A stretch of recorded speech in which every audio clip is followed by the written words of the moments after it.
When I say Jurassic Park, what do you think of? Dinosaurs, right? And if you think Jurassic Park is just about dinosaurs, well, think again. You see, Jurassic Park and Jurassic World had a hidden lab, a Cenozoic lab, which produced terrifying assets, and we're going to be exploring all of them in today's video. And how 30 years has been building up to this, and no one's put the connections together yet. That is until now. And let's start immediately with one non-dinosaur we've seen in person in Camp Cretaceous Season 4, the Smilodon. Where did that come from? It didn't just poof up from existence, it came from a lab. Manticore had been stealing assets from Jurassic Park and Jurassic World. I mean, we see the Spinosaurus from Isla Sorna on Manticore's island. We also see this Smilodon. But where did that come from? You see, even way back in 1993 in Jurassic Park, they actually had bugs. I know it sounds crazy. In the novel, Jurassic Park had actually cloned a giant dragonfly, Meganera. Although it wasn't counted by the security system, they were there in the sauropod paddock.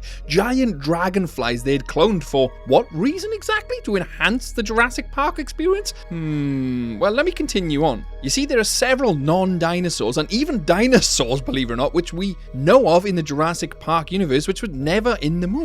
You see, Biosyn were not the first to create bugs. We know Biosyn created them locusts to try and control the world in 2022. But I've just proved that InGen were already creating bugs. What, to control the world? Well, hold that thought, because things only get crazier from here. Them dragonflies they created in 1993, they were the first DNA failures as such, eventually leading to other payoffs. What if Jurassic Park had planned for other attractions, other extinct flora and fauna? Imagine how impressive and creepy, not to mention scary, a giant spider would be. Hell, even some giant bugs in giant enclosures, they would be just as creepy and as impressive as dinosaurs. Things start to evolve from here. You see, Henry Wu had actually planned to clone a woolly mammoth. In Camp Cretaceous Season 1, Henry Wu directly mentions that he has woolly mammoth DNA. Unfortunately, What's that? Siberian mammoth remains extracted for...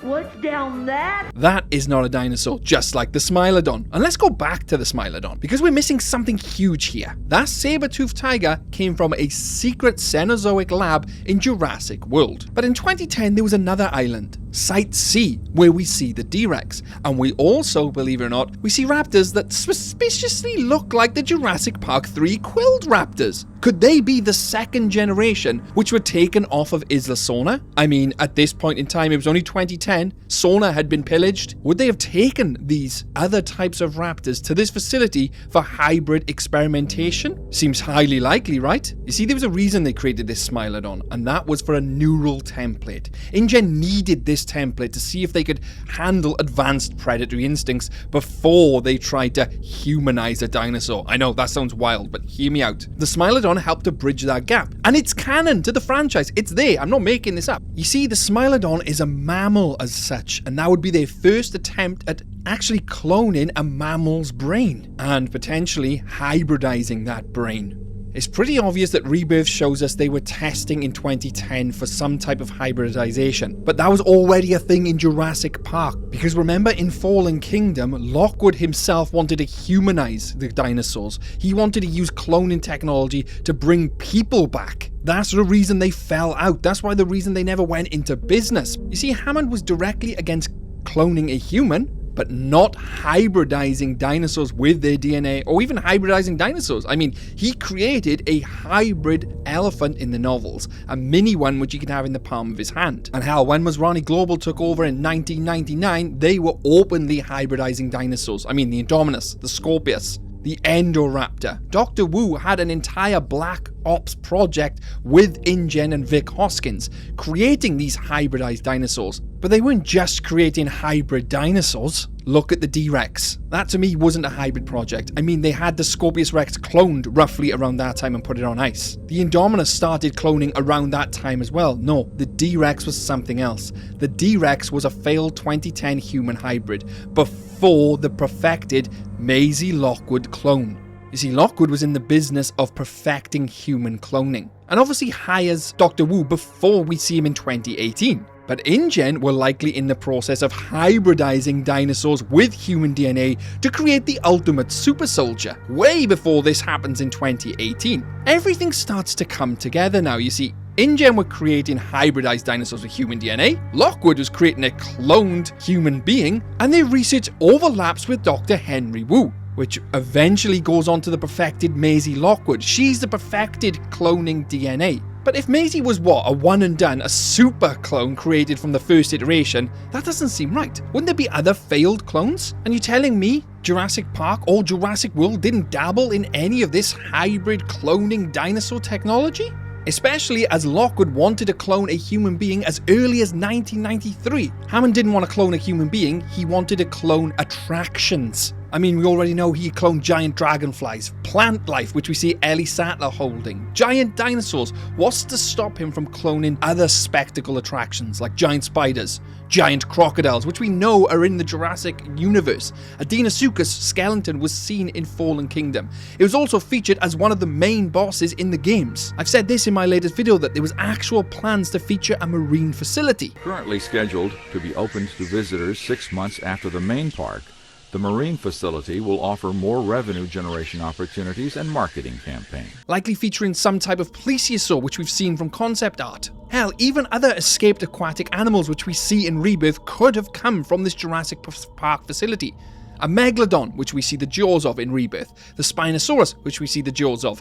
The other Mosasaurus, because they were 2. Hell, even 3 if you count the one we see in a picture, which was supposedly hunted by locals. My point being is there are far more things John Hammond had cloned which we haven't seen. The movies themselves even reference this several times by saying, that was never on InGen's list. But that doesn't mean he wasn't open to the idea of military applications behind the scenes. Hammond was all about money, especially in the books. In the books, he was a completely different character. Didn't even like the children. He just used them as a way to kind of tug at the hearts of the people they were along the ride with. You see, Hammond had not only piqued the interest of Lockwood in cloning technology for humans, he did also InGen, hence why they cloned the Smilodon for a mammal's brain to see what they could do with that, to bridge the gap between reptile and humans. Because they already knew that they could clone dinosaurs, could they clone a mammal? And they did. They then moved on to the mammoths, which they did successfully. All of this completed on a secret lab on Isla Nublar. Once they conducted their research, they then transferred this over to Site C, the Rebirth Island, where they continued research into hybrid human dinosaurs. They weren't trying to create a T-Rex, they already had the T-Rex Rexy from 1993. They were trying to create this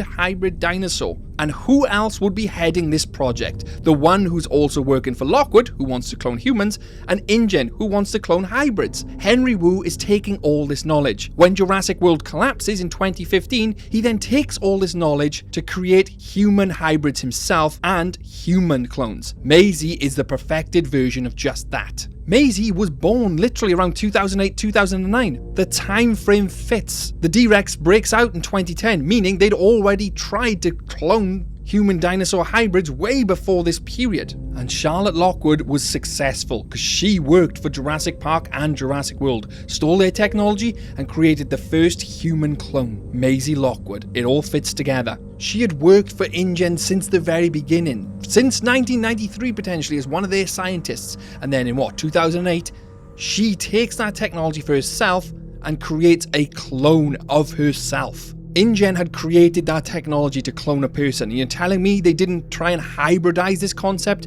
They did, and we have the proof in the D-Rex, in all the other mutants, in the build-up with the other animals, the Smilodon. It's all there. We just had to look, and we've pieced together a 30-year-old mystery that they have been cloning other things other than dinosaurs.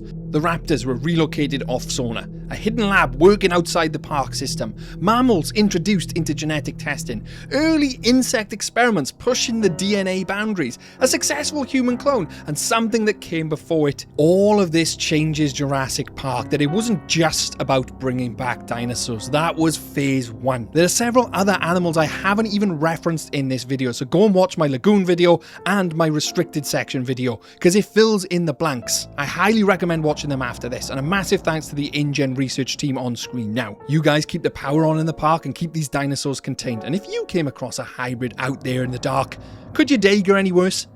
You bet Jurassic can. Catch you later.